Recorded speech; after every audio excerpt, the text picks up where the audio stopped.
సాంఖ్యం ఏంటి? అడుగు ఏంటి? సాంఖ్యం ఏంటి? సరైన ఆలోచన క్రమం. సరి అయిన ఆలోచన క్రమం. నువ్వు ఆలోచిస్తావు కదా. ఓకే, సరైనటువంటి ఆలోచన క్రమం ఉండాలి. ఉండాలా వద్దా? ఉండాలి. అంటే ఇప్పుడు నేను పొద్దున్నే లేస్తే నాకు ఎన్ని ఉపయోగాలు కలుగుతాయి? పొద్దున్నే లేస్తే టైం సేవ్ అవుతుంది, ఆడుకోవచ్చు మంచిగా, అవునా? చక్కగా అవును. చదువుకోవచ్చు, అన్ని పనులు కంప్లీట్ చేయొచ్చు, హోంవర్క్ కంప్లీట్ చేయొచ్చు అని ఇట్లా ఆలోచన చేసామనుకో, దానిని సాంఖ్యం అంటాం. సాంఖ్యం. సాంఖ్యం అంటాం. ఏడుపు ముఖం పెట్టామనుకో విషాదం అంటాం. శాంతం. సాంఖ్యం కావాలా, విషాదం కావాలా? సాంఖ్యం. సాంఖ్యం కావాలి. ఏదన్నా చేయాలి అనగానే దాని గురించి సరైన పాజిటివ్ వేలో ఆలోచన చేసి విధానం ఏది పాజిటివ్ వేలో ఆలోచన చేయడాన్నే సాంఖ్యం అంటాం. సాంఖ్యం. తర్వాత ఎప్పుడైతే పాజిటివ్ వేలో ఆలోచన చేసావో నెక్స్ట్ ఏం చేస్తావు? పని చేస్తావు. అవునా కదా? అవును. దాన్ని ఏమంటారు? కర్మయోగం అంటాం. కర్మయోగం. కర్మయోగం అంటాం. కర్మయోగం. ఇప్పుడు పనులు ఎలా చేయాలి అడగండి. పనులు ఎలా చేయాలంటే అడుగు. ఎలా చేయాలి? పనులు ఎలా చేయాలంటే ఇష్టంతో చేయాలా? ఇష్టంతో చేయాలా, చేయకూడదా చెప్పండి. ఇష్టంతో చేయాలి. విద్యార్థి చేయాలి. నువ్వు కూడా చెప్పాలి. ఇష్టంతో చేయాలా పనులు? చేయాలి. పనులు ఇష్టంతో చేయకూడదు. ఎందుకు అడుగు? ఎందుకు? ఎందుకు? ఇష్టంతో చేస్తున్నప్పుడు దానికి ఎడిక్ట్ అవుతాం. అది అమ్మో ఆ పని చేయలేకపోతే నేను ఉండలేను అనే భావం వచ్చేస్తుంది. ఉమ్. కర్మ అంటే ఏంటంటే మనం 5 లక్షణాలు చెప్పుకున్నాం కదా. యాక్టివ్గా ఉండడం, చెప్పండి.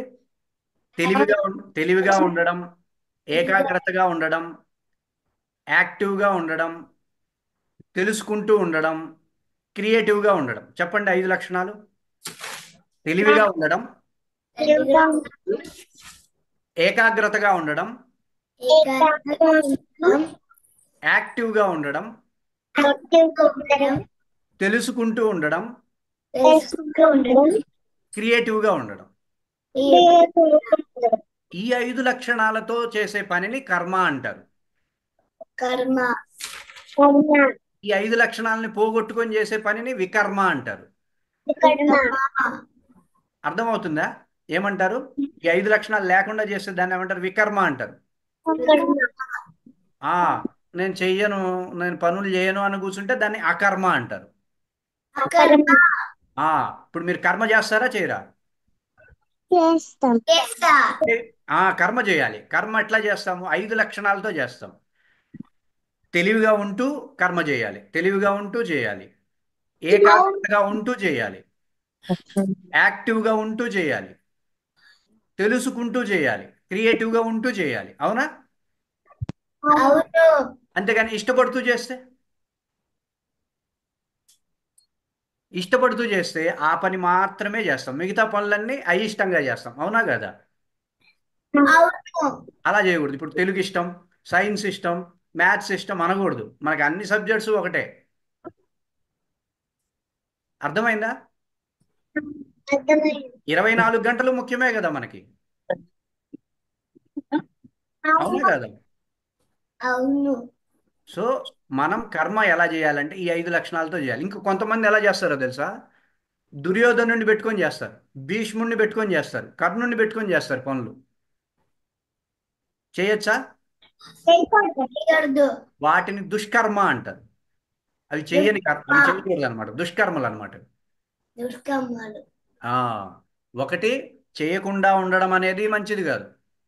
అలాగని చెప్పి ఇష్టంతోనో ఆసక్తితోనో, లేదా కొంతమంది ఏం చేస్తారో తెలుసా? ఫలితం, రిజల్ట్, ఇదిగో ఈ పని చేస్తే పలానా ఫలితం వస్తుంది, ఈ పని చేస్తే పలానా అవుతుంది అనుకొని చేస్తారు. అలా కూడా చేయకూడదు. ఎలా చేయాలి? కర్మ ఎలా చేయాలి? 5 లక్షణాలతో చేయాలి. చెప్పండి, కర్మ ఎలా చేయాలి, పని ఎలా చేయాలి? 5 లక్షణాలతో చేయాలి. చెప్పండి, ఆ 5 లక్షణాలు చెప్పండి. చెప్పు. తెలివిగా ఉండడం. తెలివిగా ఉండడం. తెలివిగా ఉండడం. తెలివిగా ఉండడం. ఏకాగ్రతగా ఉండడం. ఏకాగ్రతగా ఉండడం. యాక్టివ్గా ఉండడం. యాక్టివ్గా ఉండడం. తెలుసుకుంటూ ఉండడం. తెలుసుకుంటూ క్రియేటివ్గా ఉండడం. ఉండడం. ఈ 5 లక్షణాలని నీ ప్రతి పనిలో పెట్టాలి. అది దాన్ని కర్మ చేయడం అంటాం. దాన్నే కర్మయోగం అంటాం. ఇప్పుడు కర్మయోగం వచ్చిందా? మీకు కర్మయోగం అర్థమైందా? కర్మలు చేయడం తెలిసింది కదా. తెలిసిన తర్వాత మీకేం తెలుస్తుంది? మీకేం వస్తుంది అంటే జ్ఞానం. జ్ఞానం. ఆ జ్ఞానం అనమాట, నాలెడ్జ్. అంటే ఎలా చేయాలి, ఏ పనిని ఎలా చేయాలి, ఏ పనిని ఎలా చేస్తే సక్సెస్గా చేయగలుగుతాము, ఏ పనిని ఎలా చేయడం ద్వారా నేను అభివృద్ధి చెందగలుగుతాను అనేటటువంటి ఒక క్లారిటీ వస్తుంది. దాన్నే జ్ఞానం అంటాం. ఏమంటాం? జ్ఞానం. జ్ఞానం చెప్పండి. జ్ఞానం. జ్ఞానం నాలెడ్జ్ అన్నమాట. జ్ఞానం అంటే ఏంటి? నా గురించి నేను బాగా తెలుసుకోవడాన్ని జ్ఞానం అంటాం. ఏమంటాం? జ్ఞానం. గౌరవ్. గౌరవ్ గురించి గౌరవ్కి బాగా తెలుసు అనుకో, అప్పుడు జ్ఞాని గౌరవ్. విన్యాత్రి, నీ గురించి నీకు బాగా తెలుసా? ఇంకా నీకు నీ గురించి నీకు బాగా తెలుసా? ఆ జ్ఞాని. అయితే నీ గురించి నీకు బాగా తెలిస్తే జ్ఞాని, జ్ఞానం అంటాం. నువ్వు కర్మల్ని ఈ 5 లక్షణాలతో చేయడం ద్వారా జ్ఞానాన్ని పొందుతాం. జ్ఞానాన్ని పొందితే ఏమవుతుంది? జ్ఞానాన్ని పొందితే నాకు అవసరమైంది ఏదో అది తీసుకుంటాను, అనవసరమైనది అనవసరమైంది వదిలేస్తాను. చెప్పండి, వదిలేసాను. మనకు అనవసరమైంది కావాలా వద్దా? వద్దు. వద్దు. వద్దు. వేస్ట్ కదా అనవసరమైన ఎందుకు, వాళ్ళ మాటలు వీళ్ళ మాటలు, వాడేదో చేశాడు వీడేదో చేశాడు, వాడేదో అయ్యాడు వీడేదో అయ్యాడు, అవసరమా మనకి? అవసరం లేదు. అవసరం లేదు. వాటిని వదిలేయాలి. అలా వదిలేయగలగడాన్ని సన్యాస యోగం అంటాం. సన్యాస యోగం. ఆ సన్యాస యోగం వదిలేస్తున్నాం, మనకు అనవసరం అది. మనిషి లేదు, మనిషి 24 గంటల సమయంలో అనవసరమైన విషయాలే ఎక్కువ ఆలోచిస్తాడు. అవునా కదా? అవును. కానీ భగవద్గీత నేర్చుకునే మీరు మాత్రం 24 గంటలు అవసరమైనదే ఆలోచిస్తారు. ఏది నీకు అవసరమో అదే ఆలోచిస్తాం మనం. అర్థమైందా? సో ఇలా అవసరమైన విషయాలే ఆలోచించే మీకు ధ్యానం సిద్ధిస్తుంది, ధ్యానం కుదురుతుంది. ఏం కుదురుతుంది? ధ్యానం.